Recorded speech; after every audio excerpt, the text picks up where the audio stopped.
We're going to talk about your kitchen area. You have two upper cabinets. I mean, they're all connected, but they're very large, and you'll be fully stocked. We're going to keep your pots, pans, dishes, bowls, all your kitchen accessories will be up in here. And, you know, look at that space. So these will be very fully stocked. You have a down below here, you have underneath the sink storage space. We'll also be packing this with like your coffee maker, cleaning, you know, supplies, anything else you may need, okay? And below here is going to be your utensil drawers. So you have your forks, knives, everything else, and then your cooking utensils as well. Because of the microwave, when you have power, this will be just like a microwave at home, okay? Just set it, warm it up, and have some fun with that. And this here is going to be a cutting board that comes with your rental here.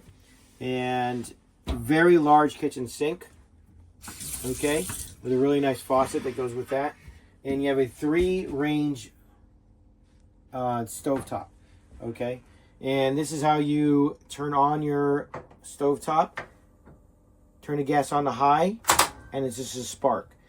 One direction, that's just spark to ignite the propane. Push in, go to high, spark.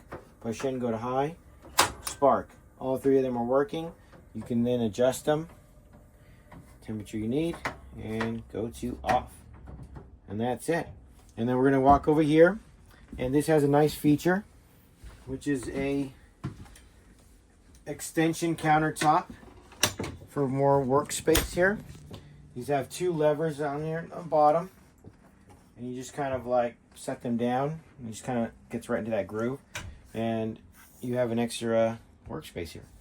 Now to set this back, you lift up a little bit, put these little legs back, and slowly and gently set it back down. Okay, so this is your kitchen. And your refrigerator, it's a 12-volt refrigerator, so this doesn't use the old school style of propane. So this just runs off of your battery. And it's just like a refrigerator at home where it has a compressor and keeps it all cold. Freezer, very big. And I don't know what the cubic feet on this is, but it's a very large considering the other ones that we have. And your light switches are going to be here. So you have a light switch there, a light switch here. And like I said, we have a lot of accessories that will be with this unit.